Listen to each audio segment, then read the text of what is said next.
வணக்கம். இது தேர்தல் திருவிழா. நாளுக்கு நாள் அரசியல் களம் பரபரப்பா மாறிட்டு வர சூழல்ல இப்போ நடந்த முக்கிய நிகழ்வுகளை இந்த தொகுப்புல ஒன்னொன்னா பார்க்கலாம். திமுக தலைமையிலான கூட்டணி நெல்லிக்காய் மூட்டை போல சிதறிவிடும்னு அதிமுக முன்னாள் அமைச்சர் ஜெயக்குமார் விமர்சிக்க, திமுக கூட்டணி எஃகு கோட்டையை போல உறுதியா இருக்குன்னு பதிலடி கொடுத்திருக்காரு அமைச்சர் சேகர் பாபு. முதல்வர் பதவியை எப்படி போய் வாங்கினாரு தெரியுமான்னு சொல்லி எடப்பாடி பழனிசாமி மேல கடுமையா குற்றம் சாட்டி இருக்கிற பன்னீர்செல்வம் கோவத்தூர் கோமானே அப்படின்னு எடப்பாடிய விமர்சிச்சிருக்காரு. அது பற்றி இப்ப பார்க்கலாம். வர நாடாளுமன்ற தேர்தல்ல சென்னையில காங்கிரசுக்கு தொகுதியை ஒதுக்குங்கன்னு திமுக கிட்ட கேட்போம்னு சொல்லி இருக்காரு காங்கிரஸ் மாநில தலைவர் KS அழகிரி.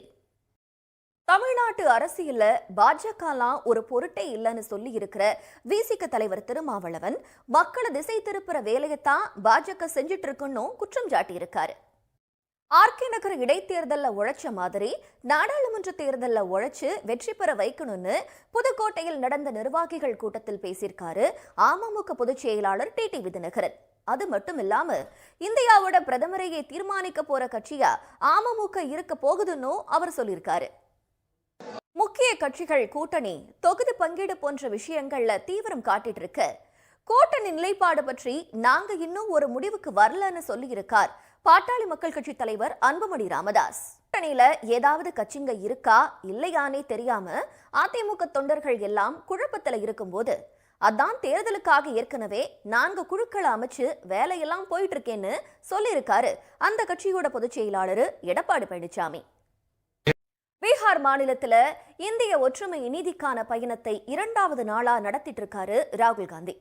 பயணத்திற்கிடையே தலைப்பாகை கட்டிக்கிட்டு பீகார் மாநில விவசாயிகளோட உட்கார்ந்து அவங்க பிரச்சனைகளையும் கேட்டு தெரிஞ்சுக்கிட்டாரு.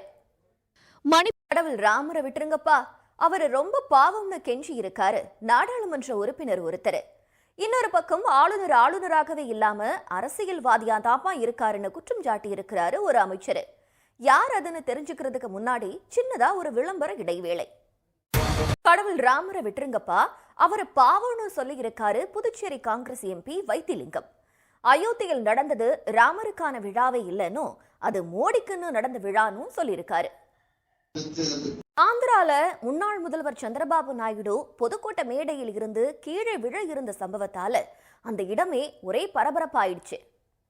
புதுச்சேரியில மாணவர்களுக்கு கொடுத்த லேப்டாப்ல கொள்முதல் பண்ணதுல ஊழல் நடந்திருக்கிறதா செய்தியாளருங்க கேட்டதுக்கு, பணத்தை பத்தி எங்கிட்ட பேசினா கெட்ட கோபம் வரும்னு பாத்துக்கோங்கன்னு காட்டமா தெரிவிச்சிருக்காரு அந்த மாநிலத்தோட துணைநிலை ஆளுநரான தமிழிசை சவுந்தரராஜன். ஆளுநரா மட்டும் இல்லாம எதிர்கட்சிகளோட இடத்தையும் நிரப்ப முயற்சி பண்ணிட்டு இருக்கிறதுன்னு விமர்சனம் பண்ணியிருக்காரு அமைச்சர் ரகுபதி. தமிழ்நாட்டு ஆளுநருக்கு எதிராக அமைச்சர்களும் அரசியல் கட்சிகளும் பேசிட்டு இருக்க, இந்த ஆளுநரோட செயல்பாடுகள் பத்தி நாடாளுமன்றத்துல கவன ஈர்ப்பு தீர்மானம் கொண்டு வர போறதா சொல்லி இருக்காரு திமுக நாடாளுமன்ற குழு தலைவர் TR பாலு. அரசியல் கட்சிகள் ஒரு பக்கம் தேர்தல் வேலைகள்ல தீவிரம் காட்டிக்கிட்டு இருக்கு, யார் ஆளுநருக்கு எதிராக அமைச்சர்களும் அரசியல் கட்சிகளும் பேசிட்டு இருக்க, இந்த ஆளுநரோட செயல்பாடுகள் பத்தி நாடாளுமன்றத்துல கவன ஈர்ப்பு தீர்மானம் கொண்டு வர போறதா சொல்லி இருக்காரு திமுக நாடாளுமன்ற குழு தலைவர் TR பாலு.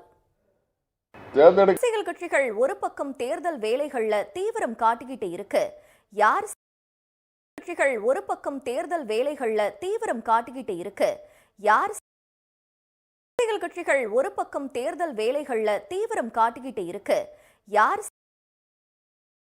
புது விளக்கமே கொடுத்திருக்காங்க பாஜக MLA வானதி சீனிவாசன். அவங்க அப்படி விளக்கம் கொடுக்க காரணம் என்ன தெரியுமா? இன்னொரு கட்சி குற்றம் சொல்றது, குற்றச்சாட்டு வைக்கிறது அப்படின்னு தேர்தல் திருவிழா களை கட்ட தொடங்கி இருக்கிறது. இனி வர நாட்கள்ல நடக்கிற அரசியல் சுவாரஸ்யங்கள்ல தெரிஞ்சுக்க தேர்தல் திருவிழா நிகழ்ச்சியை தொடர்ந்து பாருங்க. நன்றி.